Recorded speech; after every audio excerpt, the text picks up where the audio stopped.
చూపిస్తా ఉంటున్నాను. ఆ ఏరియా మొత్తం డెవలప్ అయిపోయింది, రోడ్లు వేశారు.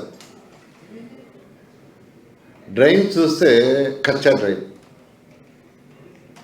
టోటల్ ఏరియా మొత్తం ఎన్టీఆర్. రేపు ఫోటో తీసి పంపిస్తాను సెక్రటరీ గారికి, సిడిఎంఏకి, అందరికీ. ఎంత డెవలప్ అయిందంటే ఈవెన్ 1 ఇంచ్ కూడా ఆల్ బిల్డింగ్స్ కట్టేశారు. వెటర్నరీ కాలనీ ఆ area, but still kachcha drain. ఎందుకంటే అక్కడ ఒక ప్లాట్ ఉంది, పెద్ద ప్లాటు. ఆ ప్లాట్కి ప్రహరీ గోడ కట్టారు. ప్రహరీ గోడ పక్కన కచ్చా డ్రైన్ ఉంది కానీ డ్రైన్ కట్ల. అది కూడా నేను ఎందుకు చూసానంటే అక్కడ నడుస్తుంటే స్మెల్, వెరీ బ్యాడ్ స్మెల్ వచ్చింది. ఏంటంటే చూస్తే కచ్చా డ్రైన్. అది ప్రజెంట్ అంటే అక్కడే కాదు, అన్ని దగ్గర నా కాన్షియన్సీ నెల్లూరులో కూడా ఉన్నాయి. సరే, వీటిల్లో డ్రింకింగ్ వాటర్కి సంబంధించి ఈ అమృత స్కీము, ఏఏబి, యుఐడిఎఫ్ ఆల్రెడీ కొన్ని టెండర్ అయిపోయినాయి, కొన్ని ఫైనల్ స్టేజ్లో ఉన్నాయి. ఇవాళ రేపు ఓపెన్ చేస్తారు. అవి సెకండ్ వీక్లో ముఖ్యమంత్రి గారు ఒక కాన్స్టిట్యున్సీలో శంకుస్థాపన చేస్తే అన్ని దగ్గర చేస్తాం. అది 2 yearsలో ఆ ప్రాజెక్ట్ కంప్లీట్ అయితే ట్రై చేస్తాం. దాంతో 95% డ్రింకింగ్ ప్రాబ్లం సాల్వ్ అవుతుంది. పోతే ఈ స్టామ్ వాటర్స్ కూడా ఒక 5,000 కోట్లతో వీఆర్ ప్లానింగ్. అది కూడా 95% సక్సెస్ అవుతుంది. ఆల్రెడీ అన్ని మున్సిపాలిటీస్లో కచ్చా డ్రైన్స్ అన్ని కంప్లీట్ చేయాలంటే 29,000 కోట్లు కావాలి. అందులో phase 1, phase 2, phase 3 పెట్టారు. High priority, density of houses ఎక్కువ ఉండే దగ్గర కచ్చా డ్రైన్స్ లేకుండా చేస్తామనే ఉద్దేశంతో ఆల్రెడీ దాని మీద వర్క్ చేస్తున్నారు. బహుశా త్వరలో అయిపోతుంది. అది అయిపోగానే దానికి కూడా టెండర్లు పిలుస్తాం. దానికి యాన్యుటీ మోడల్లో పోతున్నాం. దానికి కూడా ఫైనాన్షియల్ ఇప్పుడు ఒప్పుకున్నారు. అది కూడా అయితే అట్లీస్ట్ మనకు డెన్సిటీ ఉండే ఏరియాలో 100% డ్రైన్స్ ఉండేటట్టుగా రాబోయే 2 yearsలో అది కూడా జరుగుతుంది. తర్వాత ఎస్టీపీల మీద కూడా స్పెషల్ ఫోకస్ పెట్టాం.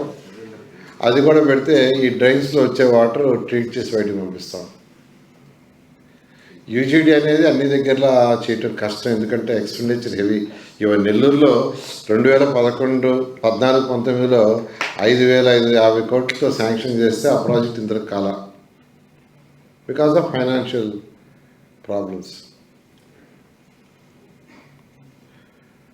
రోడ్లు, స్ట్రీట్ లైట్స్ మీ జనరల్ ఫండ్స్లో మీరు ప్లాన్ చేసుకోవాలి, జనరల్ ఫండ్లో. But main solid waste. ప్రతి ఒక్కరు కోరుకునేది ఏంటంటే వాళ్ళ ఇంటి నుంచి కానీ, కమర్షియల్ కాంప్లెక్స్ నుంచి కానీ, స్కూల్స్ కానీ, హాస్పిటల్స్ కానీ, హోటల్ వచ్చేది ఏ రోజుకి ఆ రోజు డిస్పోజ్ కావాలని. దాని మీద మున్సిపల్ కమిషనర్స్ అందరూ స్పెషల్ ఫోకస్ పెట్టండి. నేను అందరిని రిక్వెస్ట్ చేయండి. నేను అసలు ఈ మీటింగ్లో జాయిన్ కావటం కూడా మెయిన్ ఏంటంటే అప్పుడు డైరెక్టర్ కన్నబాబు గారు ఇక్కడ ఉండాలి. బ్లాక్ స్పాట్స్, గ్రీన్ స్పాట్స్ అని ఒక 20,000 అప్పుడు ఐడెంటిఫై చేశారు. ఎక్కడైతే ఎక్కువగా చెత్త వేస్తారో అది క్లీన్ కాదు, అవన్నీ బ్లాక్ స్పాట్స్ అని. ఎప్పటికప్పుడు క్లీన్ అయ్యే గ్రీన్ స్పాట్స్ అని. ఆ తర్వాత డాష్ బోర్డులు అవన్నీ పెట్టి బ్లాక్ స్పాట్స్ని గ్రీన్ స్పాట్స్గా మార్చాలనే దాన్ని స్పెషల్ డ్రైవ్ పెట్టాం. అప్పుడు 20,000 బ్లాక్ స్పాట్స్ని ఐ థింక్ ఒక 3 monthsలో గ్రీన్ స్పాట్స్గా మార్చారు.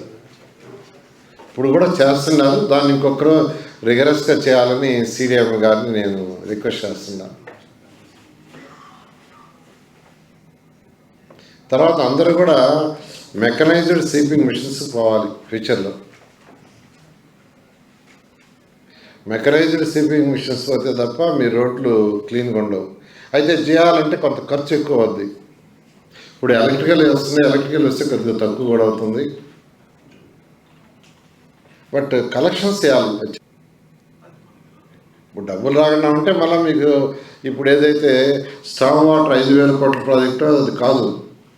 దానికి 25% ఎల్ఆర్ఎస్ బిఆర్ఎస్ నుంచే పెట్టాలి, 25% 30%, 70% ఆ కాంట్రాక్టర్ చేస్తారు. వాళ్ళు ఇంకా 60 చేస్తాం. ఏఏబి కావచ్చు, యూఐడిఎఫ్ కావచ్చు, లేదా స్వచ్ఛ భారత్ కావచ్చు, ఈ యాన్యుటీలో వచ్చేది తప్పితే వేరే ఫండ్స్ ఉండవు. నేను చెప్పా, కమిషనర్ గారు ఏ ఇంటికి కరెంట్ కనెక్ట్ డిస్కనెక్ట్ చేయమంటే చేసేమన్నా.